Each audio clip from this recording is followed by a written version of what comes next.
SFO travelers can stop packing their meals and once again buy their sandwiches before boarding. This after the 3-day airport food workers strike ended last night with a tentative deal with the airport restaurant group.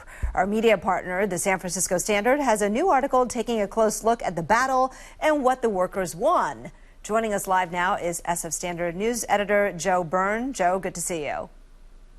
Hi, Kristen. Thanks for having me. All right, so this strike was only 3 days, but the workers' battle with the restaurant operators group had been going on for 9 months. Now it's finally over, pending a ratification vote. So who won? Who won the battle? Well, all sides seem to think they've won, Kristen. The workers are very happy. The union is happy. And SFO said they're thrilled in a statement earlier. So I think everyone thinks they've won. All right. So what did the airport workers set out to get, and did they get that and more? Well, they set out to get a pay rise and better healthcare benefits. We know for a fact that they've got free healthcare benefits. They've gotten a pension benefit supplement, which means that they'll be able to draw some kind of a pension without having to pay in necessarily. But we don't know how much of a pay rise they've gotten yet. And we won't know till Sunday how much that's actually worth. All right. But according to the union, they seem to think it's significant, right? They were saying to the media that the workers were averaging about $17 an hour, and many have had to work 2 or 3 jobs to support their families. Obviously, in the Bay Area, that's not a lot. So hopefully we'll see what that number is. But the free family health care, that is a big deal, right? I mean, that could be worth a couple $1,000s a year. Oh, definitely. I mean, some of these workers that we've spoken to are supporting, elderly relatives, multiple children, all on one salary. So healthcare for them could be, thousands, if not tens of thousands of dollars, a really big, boost for them personally. Got it. Now, you mentioned the union is pretty happy, workers pretty happy, and the airport itself is, of course, happy that the strike is over. Are you hearing from any passengers? Do you know if passengers have kind of been on the side of the workers through all this? Well, yeah, I've spoken to a friend today who's going to SFO, and they're just happy that they'll be able to get a drink at the bar and something to eat, and they won't have to bring their own snacks, and make the whole process of going through the airport a little bit more, enjoyable. Yes, I know. I always forget to pack my meal, run out of time before I go to the airport.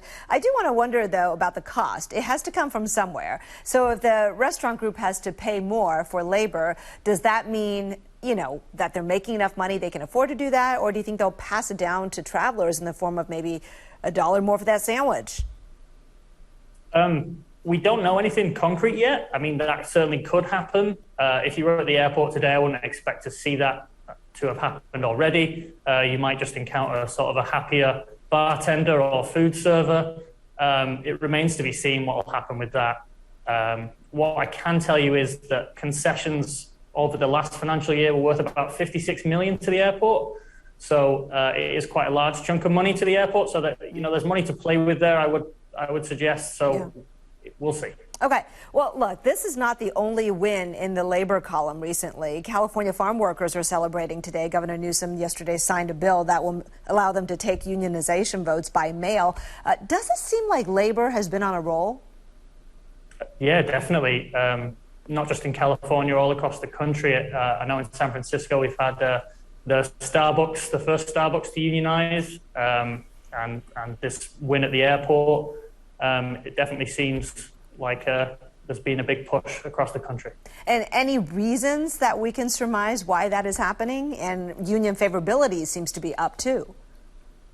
Yeah, I think, with the cost of living increases all across the country and across the world, I think people are just basically standing up for themselves and more willing to say, this isn't acceptable.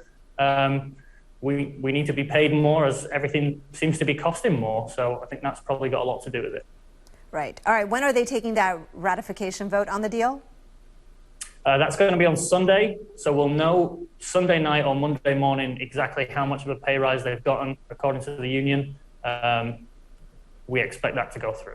All right. Well, stay tuned here to ABC 7 News and, of course, to the SF Standard, bringing you more stories. Thank you so much, Joe Byrne. Really appreciate your time. Folks, you can check out more of the Standard's other original reporting on their website, sfstandard.com. And ABC7 will continue to bring you more segments featuring the Standard's city-focused journalism.